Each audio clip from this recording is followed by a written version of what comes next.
You have to have like a strategic product and offer plan if you want to build a durable business that can last decade or decades. The CPA to LTV payback is sometimes healthier than going for a really high first order AOV. Always be trying to increase your profit per visitor on your website. That's where the magic happens.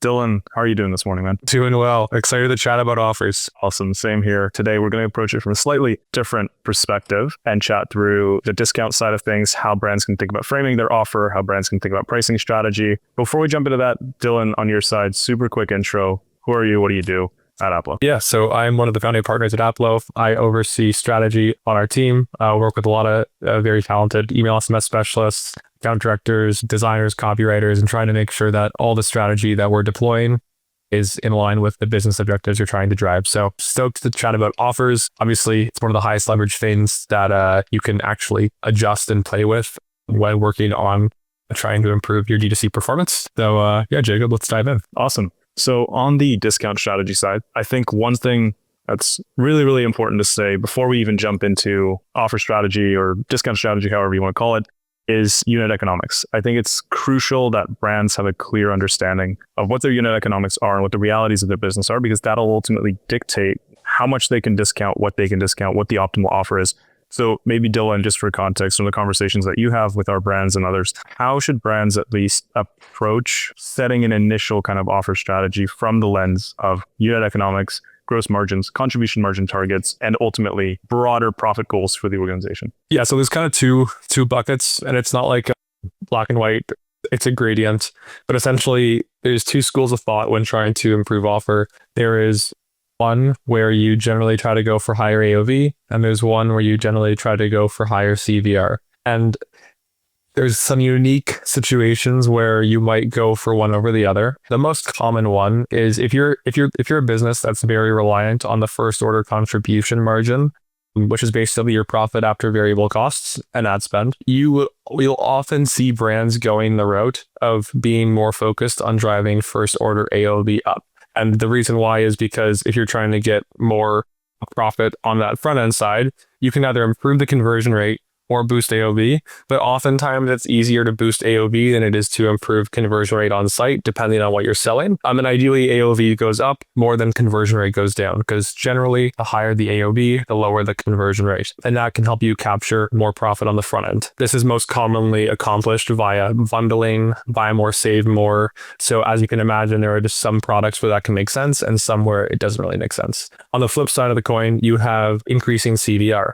And this often comes with actually doing the opposite, is reducing the first order price. And this is often common more so in CPG, consumer packaged goods, food and bev, etc. Basically highly consumable products that people generally want to try before committing to and purchasing a lot of. And if you have a product that's truly excellent, that has great retention and people love, by getting the first order AOV down, you can often drive down CPA. And if LTV on that funnel is still very, very strong, the CPA to LTV payback, or the cost of acquisition to lifetime contribution margin, is sometimes healthier than going for a really high first order AOV.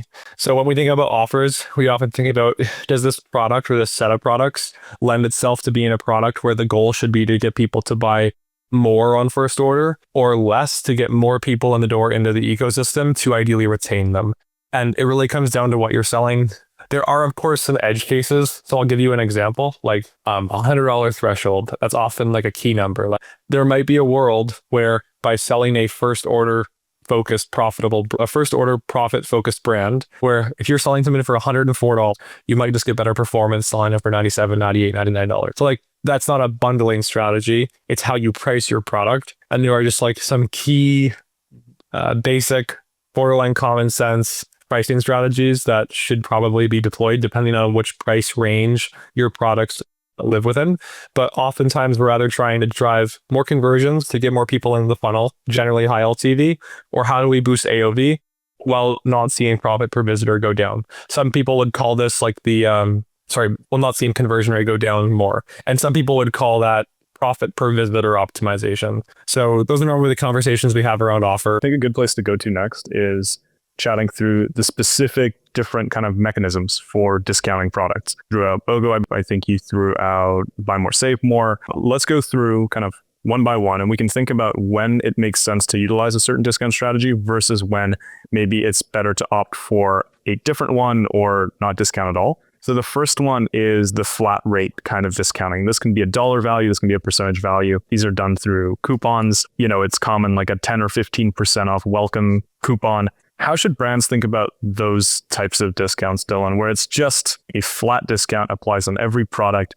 That obviously eats into the margin profile of every single product kind of evenly, but that has its advantages and disadvantages because some products you maybe don't need to discount as heavily as others. So when should brands consider using like what we call a flat sort of discount strategy?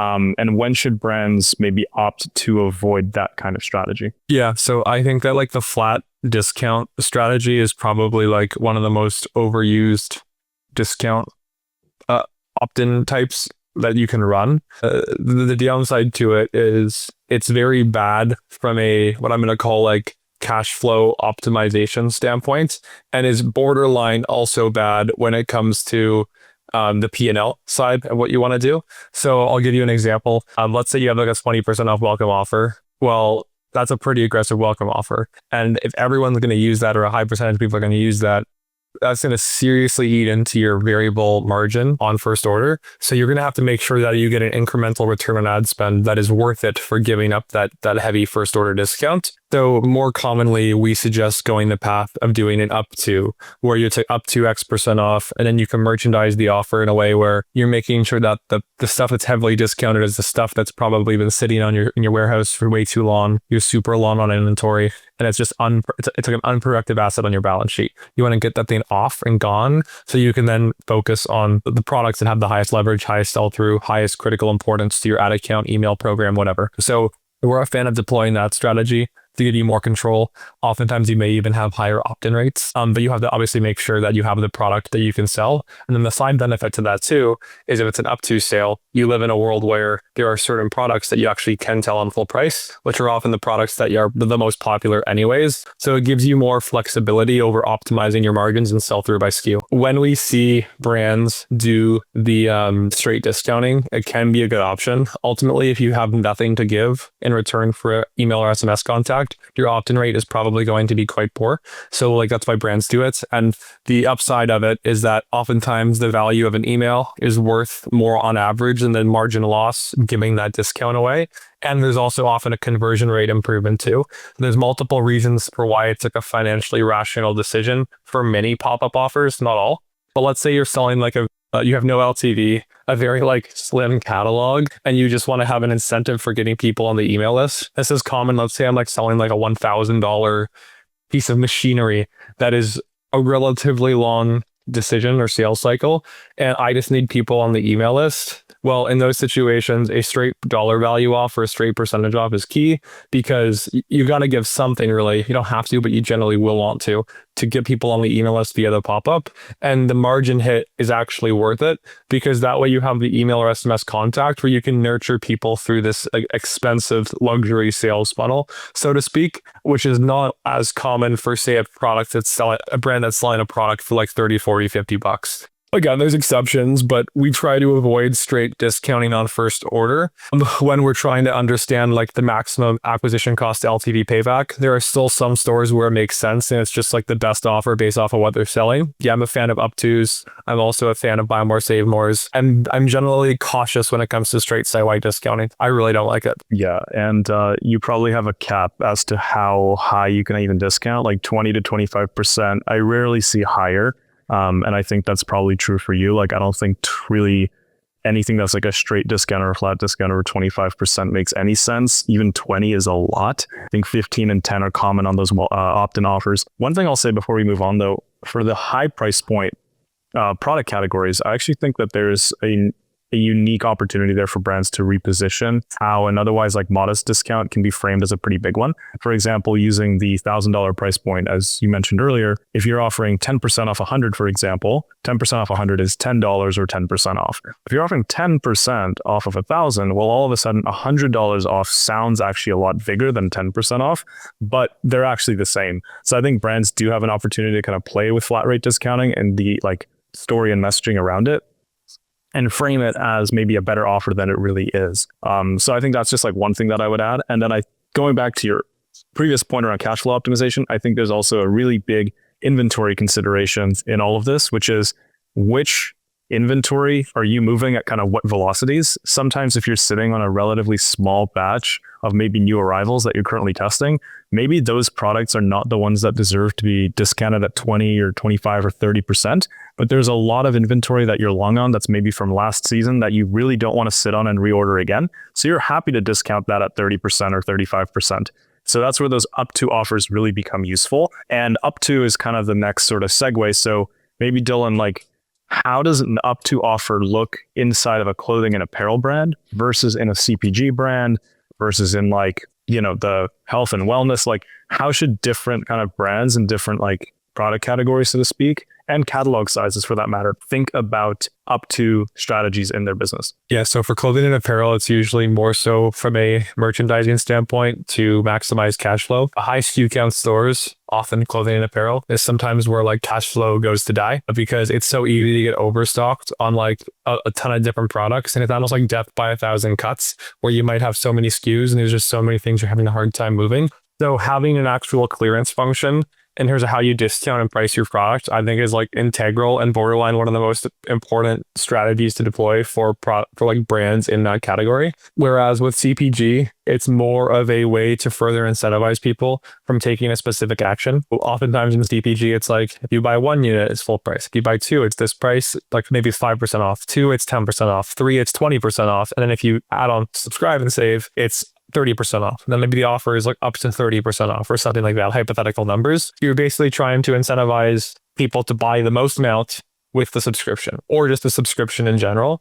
Or on the flip side, if you're trying to really drive down first order acquisition costs, depending on how you're set up, you then might have the discount be really favored towards subscription funnels, but starting that subscription funnel with some sort of a trial pack before sending the customer into a larger quantity recurring. So that's like the general path for one over the other.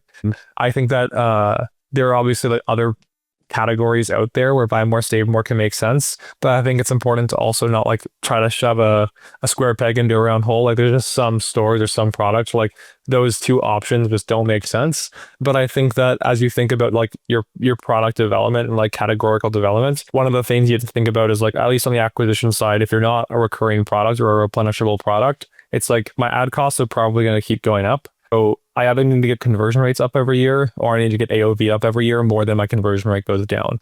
And if you're not actively trying to do that and you're an ad-based, first-time customer-based acquisition funnel, you're probably just going to see your margin degrade over time until you have like next to nothing left. So you have to have like a strategic product and offer plan if you want to build a durable business that can last ideally decade or decades, not just the next like 2 years. So again, it's all situational, but how you think about these things and how you prioritize them and what you as a brand owner actually spend your time doing it's like one of the most important exercises you can do. So then how about subscribe and save and brands that have the ability to offer, you know, a subscription discount? How should brands think about their discounting strategy there? Should they be offering the standard like 10% off when you subscribe and save? Should it be more than that? Should it be like, how should brands think about setting up an offer on the subscription side? Yeah, for those funnels, we generally just say no discount codes. Like discount codes go away. And it's all just slash pricing based on the buy box. So the buy box meaning like the user interface where you actually select how much and what you want to purchase from your site. So there'd be a widget that basically says the quantities and then the tiered savings you get for buying in bulk. One thing that a lot of people also miss out on is like when you do that funnel, you mentioned unit economics earlier, is like shipping and logistics costs. Like this isn't true for every brand, but sometimes the shipping cost efficiency gains by having people buy on average X number instead of Y number is tremendous, and often is an overlooked thing. This is actually even true in like not CPG. It's true in like clothing. Like clothing is pretty light. It's pretty can be compressed pretty well. Often very cheap to ship, but there's full out cost. But if you add one t-shirt or two tees, 3, 4, 5, 6, like the value unlock is huge. And if you can do that transaction with the customer and pass that along, increase your AOV, but keep CVR similar, and then you pocket the difference. Oh, that's where the magic happens. That takes us into bundles, which is, I think, what you're implying here. And it works for both clothing and apparel, and it works especially well in CPG. And I think if we bring all of these things that you're talking about together, Dylan, like we have an up to framing of the offer, say up to 30% off. We have a standard pack, for example, like maybe a single item where your smallest version of the bundle that's at 10% off, for instance, through subscribe and save. And then as you work your way up, you kind of get that buy more, save more advantage, where it's like, okay, well, the 4-pack's at 10% off when you subscribe and save, but maybe the 12-pack or the whatever pack is going to be 15, and then maybe the 60 pack, for example, whatever that may be, is going to be 40% or whatever the number was. And a lot of the time we see clothing and apparel merchants they almost get a little bit stuck where they're just like, I can't really bundle my products. Like bundling doesn't really make sense. I'm selling teas or I'm selling this. And a lot of the times, like when you're selling basics, especially, you actually can get away with bundling, and to your point, unlock all of those logistics advantages too, and just create basically, I don't want to say nothing's free, but essentially free margin by just adding more to the order that you otherwise would be just like selling through anyway, right? So I think there's some advantages there, but maybe Dylan, how does that look from your side? How do you approach those strategies when it comes to bundling, and maybe specifically in clothing and apparel? Because that's the one where we see it the least, but when we see it executed well, it's like a huge unlock because your AOV is that much higher. Basically selling the same thing. It's a really easy way to throw in SKUs that are maybe moving slower too. So there's another inventory turnover component there as well. I don't know. In my eyes, I see a lot of advantages, but a lot of brands are skeptical. What do you think? Yeah, so I guess like we're talking about like theoretically it all sounds good, but the actual execution of this stuff can sometimes be difficult.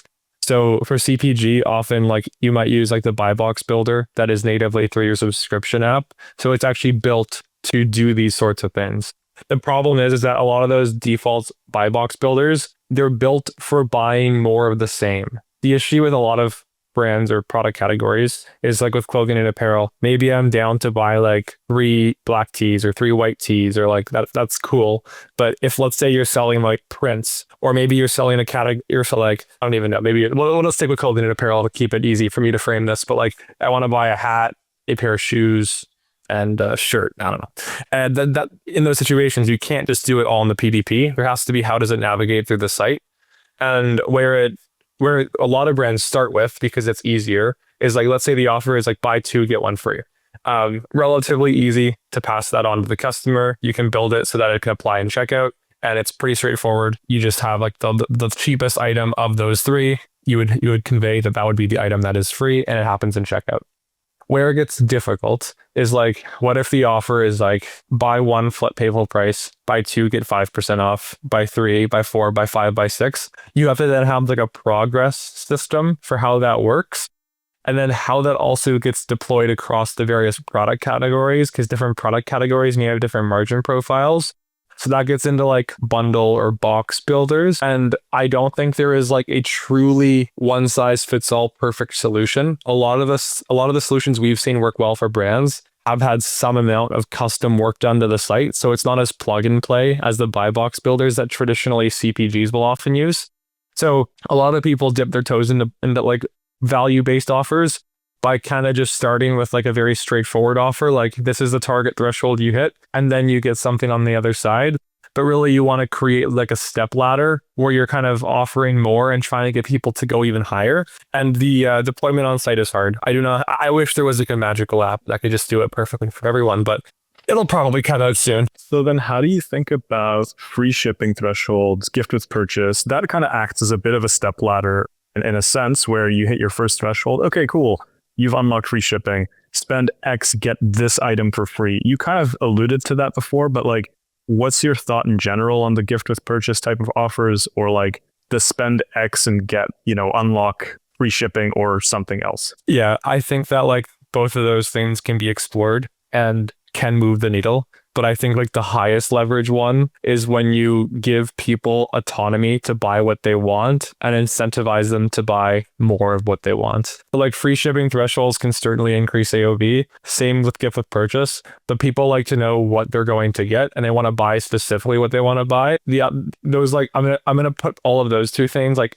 I don't want to use the word like gimmicky because it's not, it's a good tactic, but like you're kind of pushing people to purchase something they probably wouldn't have otherwise like organically chosen to purchase. Whereas when you build it in a way where you give people the flexibility to buy more of what they want, I think that's where you get the biggest opt-in. And maybe that's not true, but at least in terms of like how much leverage it creates for you on your, we often see that being even bigger. So again, like start with the free shipping threshold, obviously low hanging fruit, super easy to implement. Free item with purchase, fair game too. Yeah, like that's often like the next tier after. But oftentimes we see like the biggest needle movers and we've seen the biggest changes, I guess, focusing on giving more autonomy. But again, it's hard to deploy and doesn't always make sense to do. Makes sense. Awesome. The last thing, super quickly, Dylan, let's touch on price testing. Not enough brands do this. We're big fans of IntelliGems over at Aplo, and we use that tool with some of our clients and the merchants that do pursue price testing and do this through the app. So how should brands think about price testing? What are the advantages of it? And what are kind of the core measurements of success when it comes to effective price A/B testing? Yeah, so it just comes down to profit per visitor. Like the whole goal of price testing is you either want AOV to go up more than CVR goes down, or you want CVR to go up more than AOV goes down, because you're trying to capture the value between the two. Oftentimes when you do price testing or increase AOV, your CVR will have a negative impact as you kind of price more people out. But ideally, there's more people who buy more than there are people who don't convert at all. On the flip side, if you try to go for a lower price point, you're trying to basically get more people to convert, then you have a loss in average order value. And there are some like key psychological price thresholds where like you often just see like clear winners. It can also depend on category and like who you're selling to. But generally, like, yes, like that should be an ongoing thing that you're doing. Obviously, if you're like, we see price testing done like way more frequently non-CPG brands. So brands with a lot of SKUs, because there's just so many SKUs categories you can be testing during different times of year. If CPG, we actually see a little bit less like, I mean, I guess you can call it price testing, but it's more like value testing where like with CPG, a lot of the tests are like, if I make my threshold 5% off here, 10% then 20, or do I do 5 then 15 then 20 off for the different quantities? I guess that's sort of like, it's not like price test split testing, it's like discount split testing for how you structure the buy more, save more. So you can do both, but I think that like more brands should spend more time doing more of that testing. Awesome. Dylan, I think that's the pod there before we wrap. Any final thoughts? Anything that you want to leave the audience with?